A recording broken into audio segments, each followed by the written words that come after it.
Welcome back to the Tool World Podcast. I'm your host, Dave Ju. I'm here with Master Ju. How's it going there, Mr. Ju? Good. All right, so this week we're going to be covering, was that the Trump dance?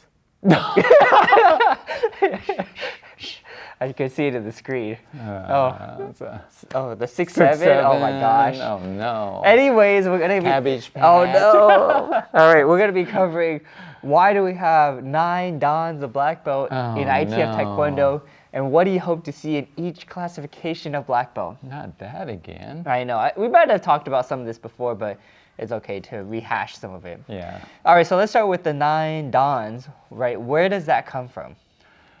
And there's a whole couple pages, 1 page, 1.5 page. Yeah, there's a whole dedicated reasoning, section behind it. I think if you just look at it simplistically, I mean, I think you could narrow it down. 9 is the last single digit before you hit the double digits. Okay. So that's kind of the highest number. Mm-hmm. And 9 is also the magical number. Okay. Well, how so? Well, I think it's 9 times any other single digit. The result, if you add the two numbers of the result, equals 9. Okay. Yeah. Right? So what would be an example? 9 times 2. 18. 18. 18 is 1 plus 8, which equals 9. 9 times 4. 36. 36. 3 plus 3 plus 6. 3 plus 6 is 9. 9. So okay. that's why it's kind of the magical number. So that's kind of cool. I like that idea. And he brings up a couple other... I'm not magical though.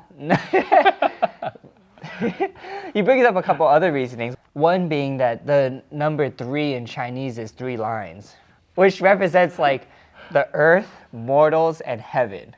So there's 3 tiers: earth, mortals, and heaven. Oh. And then if you have obviously 3 times 3, right? So you have those 3, that equals 9, right? Mm-hmm. So there's also, based on that if you accomplish all 3 of these lines, that you are aspiring to become king, which is similar to the symbolic of 3. So it's 3 lines with a line down the middle. And so that's the character for a king. And I think that's part of it. So but that's the same what pattern is that? I was going to ask you. Sejong? So there's a lot of different reasons. We don't have kings in America. No.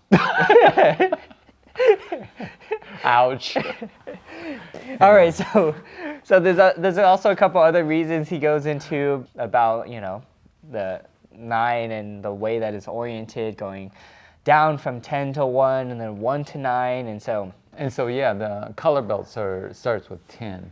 Right, that one I don't understand as much. I think you have to understand like how they play children's games there, because he talks about that's how they do it or something like that. Oh, okay. So we'll jump back to that at a later time, but let's go over, within those 3, you also have 3 classifications of masters. You have the assistant instructors, instructors, and masters / grandmasters. Okay. Right?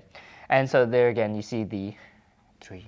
The 3, okay. Okay, so I guess if you want to relate it back to what we just talked about, if you master 1 through 9, you're like aspiring again to be a king. That ideology, being the top. Isn't that cool? He's like thought about this whole thing. I mean, it's quite amazing. Yeah. To have thought about. Or my other thought is maybe he just ran out of space on the belt.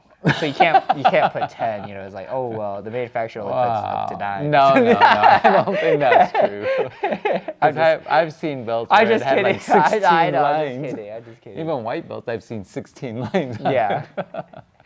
All right, so let's go through the, when you're trying to move from, 1st to 3rd to 4th, what do you think is an important part in this journey? So let's say your end goal is to be this ideological king.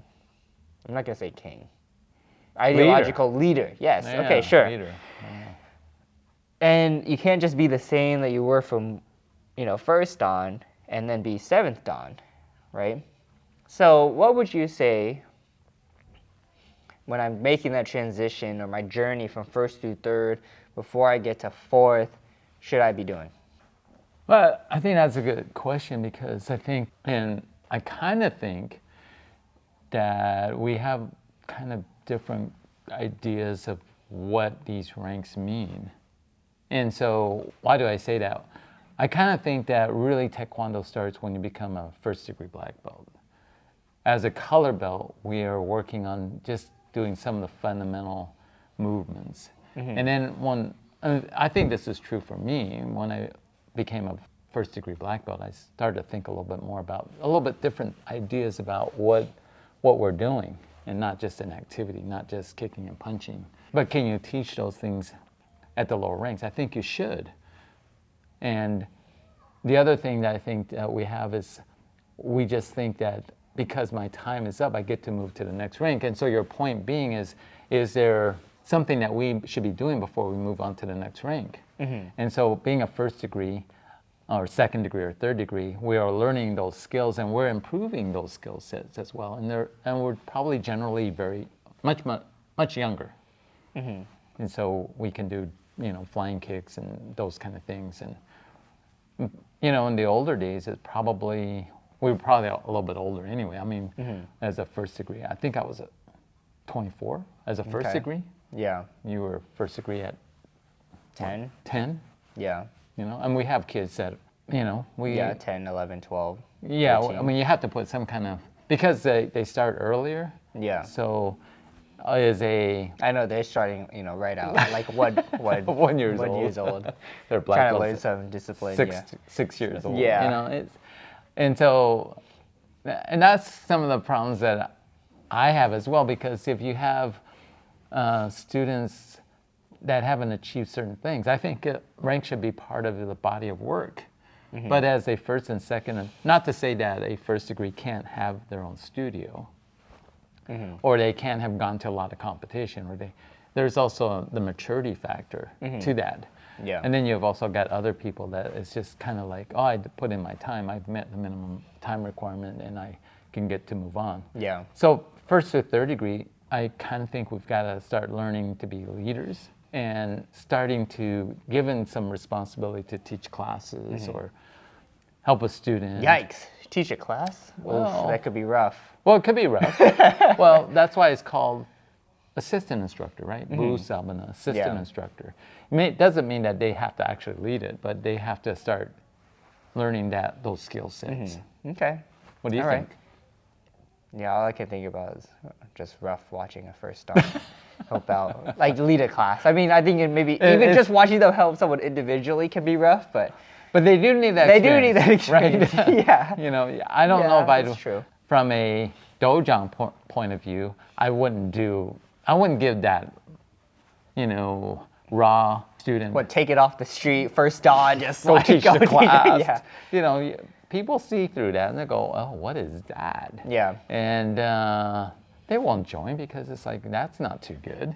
Right. I mean, yeah, you can tell when someone has experience and when you don't have experience. Right. For sure. All right, so let's move on. So you're saying to go to fourth dan, what was it? What do you expect? What would you want? Well, I want them to be, the techniques are becoming more refined. Okay. It has to be better. But that doesn't apply to everyone. What happens when you get like a 50 or 60-year-old? He's not going to be jumping up doing a flying. Well, okay, maybe some, but in generally, they're not going to be able to do some of that stuff. Okay. And so you can't expect that. But they bring something different to the table as well because they have life experience. Right. And so you have an adult that's maybe 40, 50 years old. He can lead a class probably. Probably, yeah. He probably has done presentations it depends on their own personal experience, and they could bring back, they bring something different to the table, I think. All right, so let's move forward. So now you're fourth through sixth dan, right? What should you accomplish before you can move to seventh dan? Well, again, the classification for fourth through sixth degree is instructor. So when you think of it just in those terms, they should be able to lead a class, or they should have gotten some of that skill set and they may not be very good still. I mean, I have met fourth degrees that have never taught a class because they were always in a classroom where there was high ranks. So they never really got to get up there and teach a class and those kind of things. And they never did any examination before. It's like, well, I mean, we try to get our lower ranks, first through third degrees, to come and do some grading. I know they are looking at certain things, and they grading is also can be subjective, and so they go fail, fail, fail, fail. Yeah. And you go, do you not realize that's only like, you know, that individual, and they don't know that because they don't have that experience. Yeah. But you give them that experience. You have to have experience in order to be better at it. Yeah. Just like competition, you know. You can't go to a world championship without having done any competition. Yeah. Right. Well, okay, well, there might have been a couple of those. Yeah, you know, sometimes it's possible to still do well. Depends on the studio. You can, yeah. It just depends. And so, as a fourth degree and above, I think they should be leaders. So they don't always have to teach class. I mean, but being a leader, and leader could be, it means leading a group. So whether you put on a tournament and you're the host, or well, you're leading that tournament or the seminar, it's, I think that's part of the responsibility. They have to take the responsibility of, or ownership of what they're doing. Okay.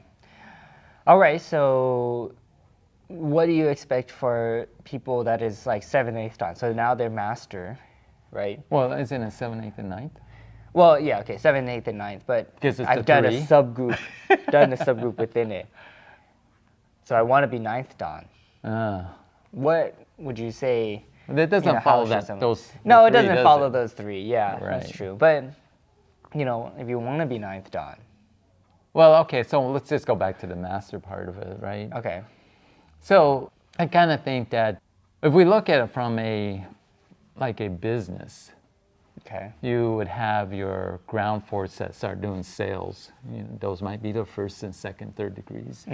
And then you have regional directors or something that would kind of oversee. They're kind of like, they've already done the sales, and they might still be doing the sales, but they're kind of helping those guys. Yeah. And then you have the CEO or the corporate officers, and they're kind of overseeing the regional managers, which oversees the salespeople. And in some ways, that's also true. I think as a matter in the military, it's kind of true, right? You've got your ground forces, and then you've got your captains. Well, you always have some colonels, and- hierarchy.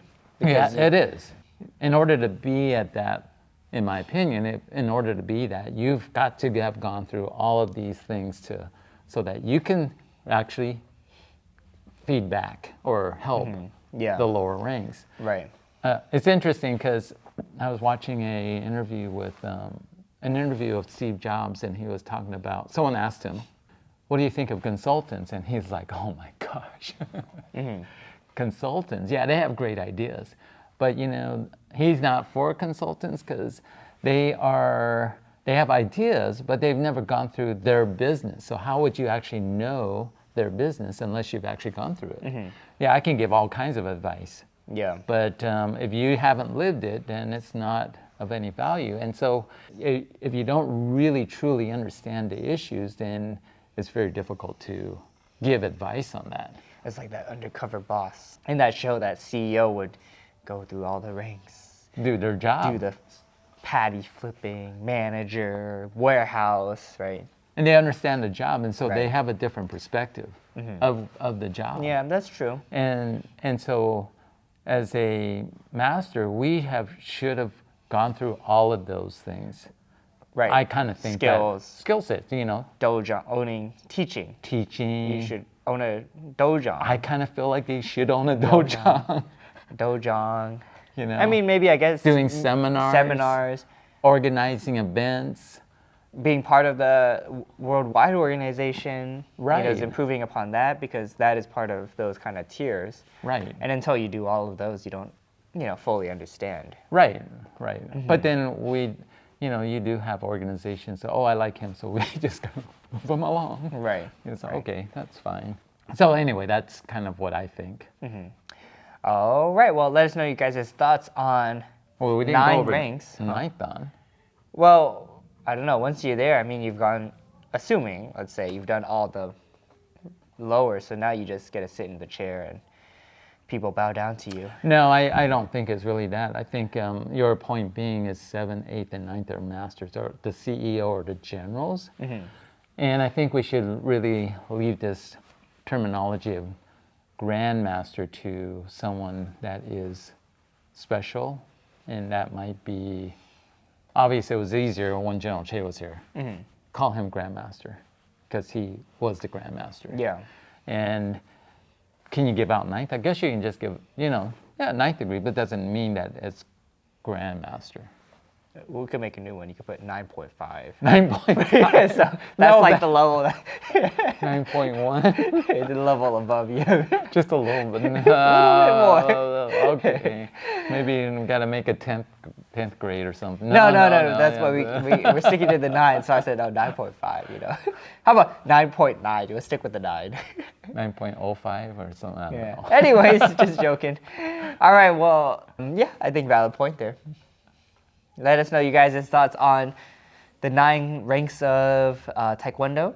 Sounds good. And the classifications for each rank.